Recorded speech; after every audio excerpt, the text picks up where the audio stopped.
दोस्तों आज हम आप सभी के लिए फिर से एक नई वैकेंसी के बारे में जानकारी लेकर आए हैं। दोस्तों यह वैकेंसी राजस्थान सरकार की तरफ से राजस्थान हाई कोर्ट स्टेनोग्राफर के लिए निकाला गया है। तो चलिए जानते हैं इस वैकेंसी के बारे में पूरी जानकारी। राजस्थान उच्च न्यायालय की तरफ से एक बहुत ही अच्छी भर्ती आई है। ये भर्ती स्टेनोग्राफर यानी कि क्लर्क पदों के लिए निकाली गई है। इन पदों पर भर्ती को लेकर राजस्थान उच्च न्यायालय की तरफ से आधिकारिक सूचना यानी कि ऑफिशियल नोटिफिकेशन जारी कर दी गई है। इन पदों के लिए राजस्थान के अलावा अन्य राज्य के नागरिक भी फॉर्म अप्लाई कर सकते हैं। जी हाँ, आप दूसरे राज्य से हैं तो भी इस फॉर्म के लिए आवेदन कर सकते हैं। इसके तहत भर्ती अलग अलग पदों के लिए निकाली गई है। 2023 में आवेदन किस प्रकार करना है इस वैकेंसी के लिए हम आपको पूरी जानकारी देंगे।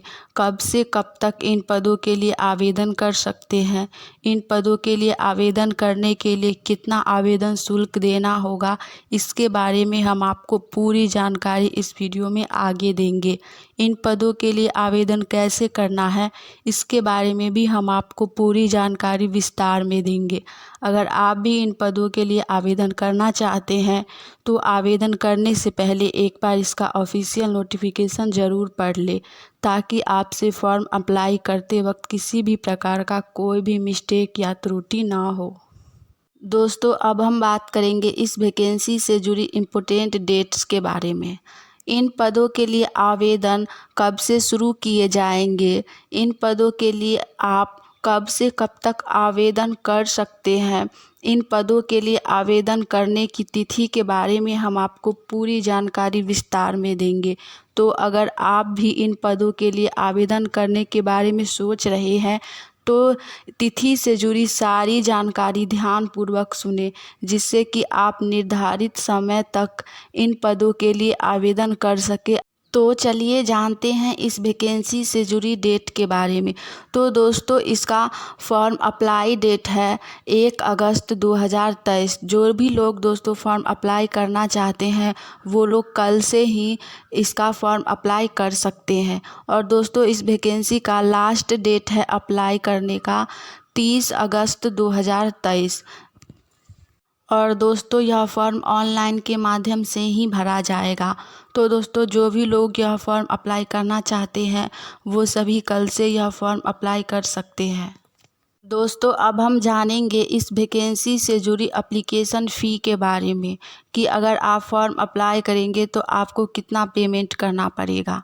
इन पदों के लिए आवेदन करने के लिए आवेदकों को यानी कैंडिडेट को आवेदन शुल्क का भुगतान करना होगा। इसके तहत अलग अलग वर्ग के अनुसार अलग अलग आवेदन शुल्क तय किए गए हैं। इसके साथ ही अन्य राज्यों के नागरिकों को सामान्य वर्ग के अनुसार आवेदन शुल्क का भुगतान करना होगा।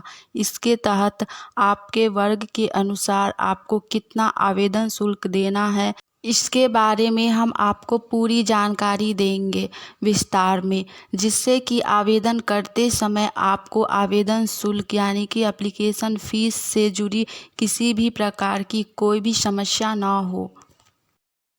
तो चलिए जानते हैं दोस्तों, अगर आप जनरल कैटेगरी से हैं या फिर आप किसी अन्य राज्य से हैं राजस्थान को छोड़कर, तो आपको एप्लीकेशन फ़ीस 700 रुपया पेमेंट करना होगा।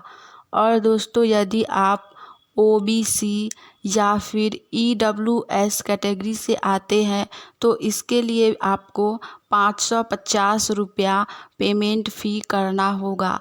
उसके बाद दोस्तों यदि आप एससी, एसटी या पीएच कैटेगरी से आते हैं और राजस्थान के मूल निवासी हैं तो आपको 450 रुपया पेमेंट करना होगा।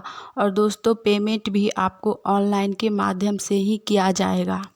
दोस्तों आप लोग पेमेंट भी नेट बैंकिंग, गूगल पे या फिर यूपीआई के माध्यम से कर सकते हैं।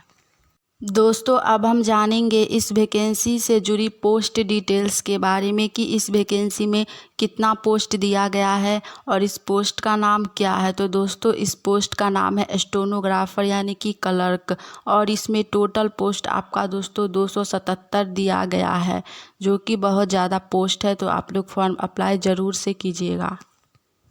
दोस्तों इस वैकेंसी में पोस्ट को अलग अलग ग्रेड्स में और अलग अलग सब्जेक्ट्स के हिसाब से डिवाइड किया गया है। तो दोस्तों इसमें पहला पोस्ट आता है स्टेनोग्राफर ग्रेड 3 हिंदी मीडियम के लिए दोस्तों नॉन टीएसपी एरिया में। तो दोस्तों इसमें आपका टोटल पोस्ट 237 है और इस वैकेंसी का सबसे अधिक पोस्ट इसी में है। और दोस्तों इसमें हिंदी मीडियम ग्रेड 3 के लिए ही टीएसपी एरिया में 10 पोस्ट दिया गया है। उसके बाद है स्टेनोग्राफर ग्रेड 3 इंग्लिश मीडियम, इसके लिए नॉन टीएसपी एरिया में आपको 16 पोस्ट दिया गया है और टीएसपी एरिया में आपको 3 पोस्ट दिया गया है। उसके बाद आता है दोस्तों स्टेनोग्राफर ग्रेड 2 इंग्लिश मीडियम के लिए नॉन टीएसपी एरिया में। तो इसमें आपको टोटल पोस्ट 8 दिया गया है और टीएसपी एरिया में आपको टोटल पोस्ट 3 दिया गया है। आपको दोस्तों पूरा टोटल पोस्ट मिलाकर 277 पोस्ट दिया गया है इस वैकेंसी में। दोस्तों अब हम बात करेंगे इस वैकेंसी से जुड़ी एज लिमिट्स यानी कि उम्र सीमा के बारे में कि यदि आप लोग यह फॉर्म अप्लाई करना चाहते हैं तो आपकी उम्र सीमा कितनी होनी चाहिए। तो दोस्तों इसके लिए आपका मिनिमम एज 18 वर्ष यानी कि कम से कम आपका उम्र 18 वर्ष होना चाहिए और मैक्सिमम एज 40 वर्ष यानी कि अधिकतम आपका उम्र 40 वर्ष होना चाहिए, इससे अधिक नहीं। यदि आप यह फॉर्म अप्लाई करना चाहते हैं तो आपका उम्र 18 वर्ष से लेकर 40 वर्ष के बीच में होना चाहिए, तो ही आप यह फॉर्म अप्लाई कर सकते हैं। दोस्तों अब हम बात करेंगे इस वैकेंसी से जुड़ी पे स्केल्स यानी कि सैलरी के बारे में कि आप जॉब करते हैं तो आपको पर मंथ कितनी सैलरी दी जाएगी।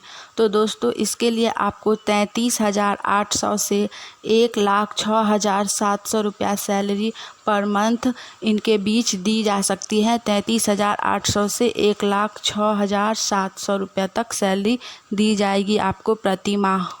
दोस्तों अब हम बात करेंगे इस वैकेंसी से जुड़ी एजुकेशन क्वालिफ़िकेशन के बारे में यानी कि शैक्षणिक योग्यता के बारे में कि यदि आप यह फॉर्म अप्लाई करना चाहते हैं तो आपकी शैक्षणिक योग्यता कितनी होनी चाहिए। तो दोस्तों सबसे पहले आप लोग में से जो भी कैंडिडेट यह फॉर्म अप्लाई करना चाहिए उनकी शैक्षणिक योग्यता इंटर पास यानी कि 10+2 पास होना चाहिए। इसमें आप किसी भी स्ट्रीम में हो सकते हैं, जैसे साइंस, आर्ट, कॉमर्स, आप किसी भी सब्जेक्ट से इंटर पास होने चाहिए। उसके बाद COPA या फिर डाटा प्रिपरेशन या कंप्यूटर सॉफ्टवेयर या फिर डिप्लोमा इन कंप्यूटर साइंस।